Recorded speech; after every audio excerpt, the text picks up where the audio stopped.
Jax, the lanky purple rabbit from the Amazing Digital Circus, the king of snark, the master of making everyone's life a living nightmare. But somewhere between the first stolen arm and the last act of terrorism, he stopped being just a quirky antagonist and started making decisions that raised some serious, felonious eyebrows. So if he were ever dragged out of his digital prison and brought before a real judge, what would his prison sentence be like? So before we start with the most recent episode, let's go back to the beginning. Let's start at the very beginning, the pilot episode, where Jax wastes no time establishing his personal brand of villainy. Right out of the gate, he decides he needs a back scratcher, and instead of, finding an object designed for that purpose, he just rips off Zubal's arm. Yep. If there was a way to leave, I'm pretty sure we'd have all left by now. In the real world, that's a 1-2 punch of assault, and given the whole dismemberment thing, we can comfortably classify it as assault, resulting in actual bodily harm, so we're starting his tab with a solid 3 years, but he's just warming up. Throughout the episode, he engages in relentless bullying. He calls Gangle a crybaby, rallies the troops to go harass the clown, and generally makes everyone's existence miserable. You, me, and Pomni will go check on Kaufmo, which leaves Crybaby, hoo-ha, together to go handle the Zubal situation. This constant targeted torment is classic harassment. While it might not add years to his sentence on its own, it would certainly get him a shiny new restraining order from just about everyone, which he would undoubtedly violate within minutes. Then he brags, "I've got keys everywhere," and proceeds to prove it by waltzing into Kaufmo's room without an invitation. Jax! That's literally my only fear. Why would you do this? I've been looking for this. I'm gonna head out. See ya. That's a double whammy. So let's add another year for the trespassing, and a cool 3 years for the breaking and entering charge. While he's there, he admits to leaving his collection of centipedes in Rutha's room, knowing full well that's her greatest fear. This is a calculated act of psychological torment, which falls under intimidation. That's another 3 years. He also helps himself to a bowling ball-like item from Kaufmo's room, declaring it his. Simple theft. He gets a fine of $60. This is where Jax's decision-making process takes a nosedive from merely awful to catastrophically dangerous. He knowingly unleashes the now abstracted, violently insane Kaufmo, and then strategically bails, leaving Pomni and an already glitching Regatha to deal with the monster. Hello, Kaufmo! Bit of a bad day!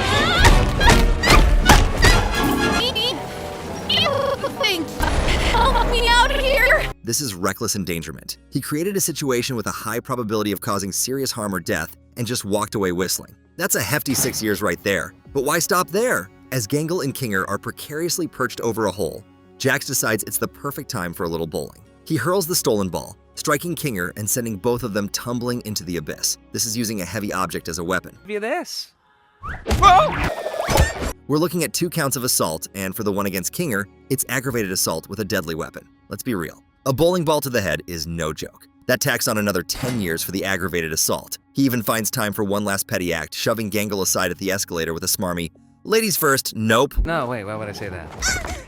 For that assault, we'll add 3 months. So from just the pilot episode, our Purple Menace has racked up an impressive 26 years and 3 months. A truly stunning debut. If you thought the pilot was bad, hold on to your hat, because in the second episode, Candy Carrier Chaos, Jax decides to channel his inner action movie villain. Jax forcibly grabbed Gangle and shoved her into the driver's seat of the truck. That sucks. Gangle, you drive. That's assault, plain and simple. He then ups the ante by pointing a wafer shotgun at her, threatening her to make her drive. I feel like that violates some kind of convention. You're violating my ears with your clapback. Get driving, drive. This scores him both an intimidation charge and a criminal threat charge. That's a combined 6 years right there. His treatment of Pomni is even worse. He grabs her by the throat, a seriously aggressive form of assault, and then tosses her out of the moving truck. Not content with that, he watches as she gets stretched between their truck and another one. Like this! Perfect! Just hold that pose, I gotta get something. This is both assault and reckless endangerment. That's another 7 years. Then things get even more serious. As Max is trying to climb aboard, Jax boots him off the truck. Let's not mince words here. I have no bridge. Aha! Gotcha! That is first-degree attempted murder, and Jax earns himself his first life sentence. He's not done terrorizing Gangle either. He orders her to ram the other truck, the one Pomni is currently on, and uses blackmail, threatening to reveal her secret figurine thing to force her. You should ram into him. Should not ram them. Pomni's still on board. Do it, or I'll tell Ragatha about the figurine thing. This is coercion, forcing someone to act against their will through threats. And it's also another count of reckless endangerment. That's another 11 years. Amidst the chaos, he even swiped the kingdom key from Ritha's pocket. If you knew what I did in my free time more. I happen to know a way into the kingdom walls. Hey, when did you— Shut up, Licorice Hair. Here, I'll get with it. Given that it's a kingdom key, it's probably pretty valuable. So we can classify this as grand larceny, adding another 8 years to the pile. He uses the stolen key to unleash the Fudge, a giant, sentient monster that proceeds to flood the entire Candy Kingdom. Maybe I didn't leave the gate unlocked for nothing after all. Okay, wait. You did what now? Leading to the implied death and destruction of its countless inhabitants. This is straight up terrorism. So for this little stunt, Jax earns himself a second life sentence. By the end of this single episode, he has added 2 life sentences and another 32 years and 6 months to his tab. His grand total now stands at 2 life sentences plus 58 years and 9 months. Moving on to episode 3, The Mystery of Mildenhal Manor, Jax decides to trade large-scale terrorism for more intimate, personal forms of torment. His new favorite target is Pomni, whom he pressures into a dangerous breath-holding experiment. When she wants to stop, he uses manipulation and peer pressure, telling her to toughen up. I can't hold it any longer. Sure you can. Or you could toughen up. This is coercion, plain and simple, forcing her to continue against her expressed wishes. That's a 5-year penalty. During this experiment, he grabs and stretches her arm, adding a charge of assault to his record. He even admits his goal is just to see what your funny cartoon body does, I want to see what your funny cartoon body does. Hey, take it easy. which is essentially admitting to illegal experimentation on a sentient being. We'll tack on another 3 years for that, so his little science project has already cost him 8.5 years. Also, of everyone watching, only 1% is subscribed. So you guys better get it to at least 5%, otherwise, I don't know. Just please subscribe, thank you. When he encounters Ghostly, Jax sucks him into a vacuum cleaner. Jax! This is a clear case of false imprisonment. He illegally restrained the ghost movement and trapped him inside a household appliance without consent. That's a tidy 4 years in prison. Then his attention turns back to poor Gangle. He snatches her precious comedy mask and, for no reason other than pure malice, throws it into a monstrous trapdoor with snapping jaws, destroying it. Which door should we choose? Not sure. Let's try this out.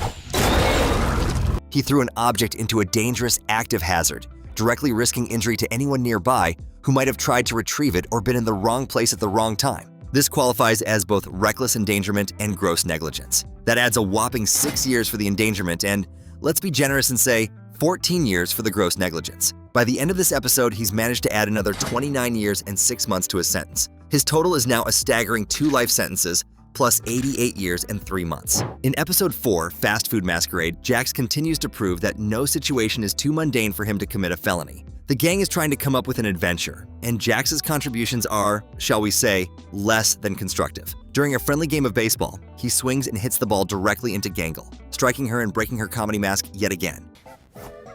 Jax! I actually didn't mean to do that. Given that the mask is essentially a part of her, and the act caused her physical pain, this moves beyond a simple accident into assault. Since it resulted in actual bodily harm, the breaking of her mask, we're looking at a 3-year sentence. Then the suggestions for the day's adventure are read aloud, and one of them is Jax's brilliant idea. How about an adventure where Zooble gets turned into a piñata and we all take turns beating them up? How about an adventure where Zooble gets turned into a piñata and we all take turns beating them up? This is a criminal threat. That's another 3 years. He jokingly dunks her into the deep fryer while she is screaming and kicking in terror. Oh no! It looks like I've taken Ragatha and dropped her in the deep fryer.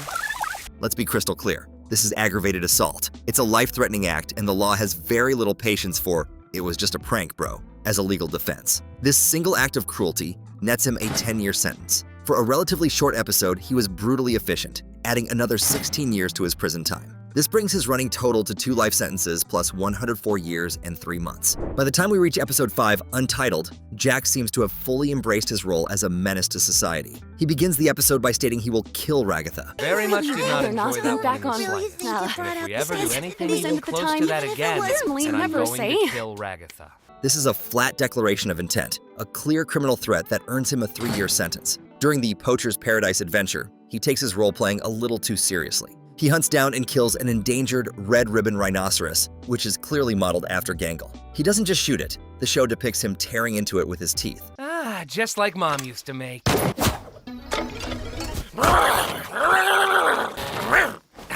This is animal cruelty and poaching. We'll give him a maximum of 1 year for that. Then in the President Pomni segment, he makes a grand entrance into the Oval Office by barging in and smushing Zubul against a wall, causing them to break into pieces. Oi, mate! I'm an Australian extreme! This is a straightforward physical attack, an assault resulting in actual bodily harm, earning him another 3 years. He then engages in an Australian extremist roleplay that involves planting a live bomb in the Oval Office. Even if it was all part of the game, And I've come to detonate this bomb that'll release... Why wouldn't the president have a bomb squad? Don't worry, President Pomni. introducing a functional explosive device into a scenario like this constitutes both a criminal threat and an act of terrorism. This is his third D-level offense, so we're adding a third life sentence to his name. The rest of the episode is just threats. He tells his own evil doppelganger, "I want to kill that guy." We all have a fun game, no matter who ends up winning. I want to kill that guy. Another criminal threat that adds 3 years to his tab. He chases a screaming gangle around, which is another count of assault with intent to cause fear. A serious charge that nets him 6 years and 3 months. He tells Zubul, "I'm gonna kill you when this is over." Jax! Bat! I'm gonna kill you when this is over. A direct threat that brings another 3-year sentence. He screams at his double, "I want you dead!" I think you look good. I don't want to hear that! I want you dead! Which is yet another criminal threat for another 3 years. The episode ends with him brutally mauling his evil self, biting him violently until he screams. Oh, hey! What are you...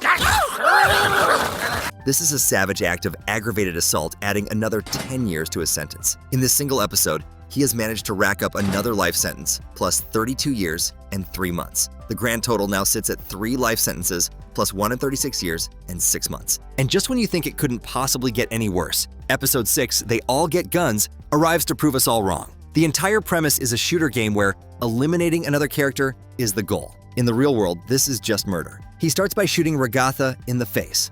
Why don't you start?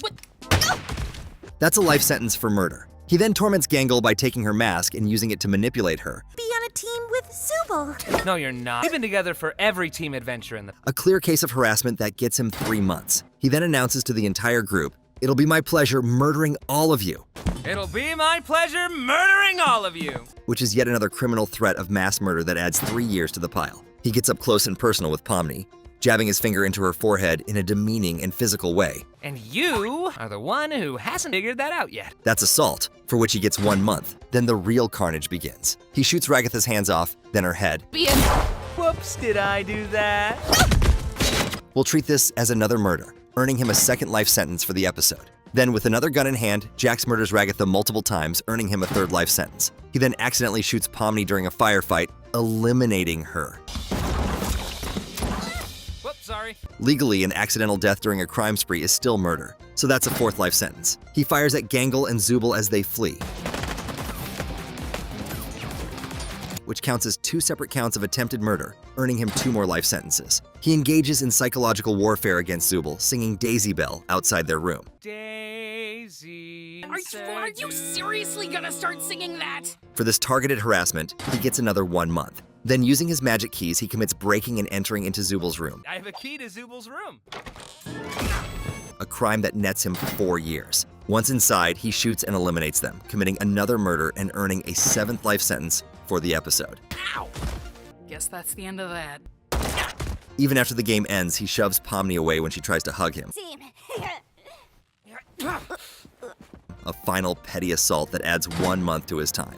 The final tally for this episode alone is a mind-boggling 7 life sentences, plus another 7 years and 6 months in miscellaneous charges. As we wrap it up, Jax's full list of crimes is absolutely staggering. From the pilot episode alone, he racks up 26 years and 3 months for a variety of assaults, theft, and reckless endangerment. His adventure in the Candy Kingdom nets him 2 life sentences plus 32 years and 6 months for everything from coercion and grand larceny to domestic terrorism and attempted murder. His trip to the Manor adds another 29 years and 6 months for false imprisonment, coercion, and gross negligence. The fast food adventure tacks on another 16 years for aggravated assault and criminal threats. The Untitled episode brings in a 3rd life sentence and another 32 years and 3 months for poaching, terrorism, and a litany of violent threats. And his rampage in the final episode adds a horrifying 7 life sentences plus 7 years and 6 months for a spree of murders, attempted murders, and breaking and entering. In total, Jax faces 10 life sentences, 144 years, and 3 months in prison, plus fines totaling $60. And that is so far. Let me know below if I should update this when more episodes are released, or if you want to see other characters on trial. If you want to see more videos like this, click the video on the screen now.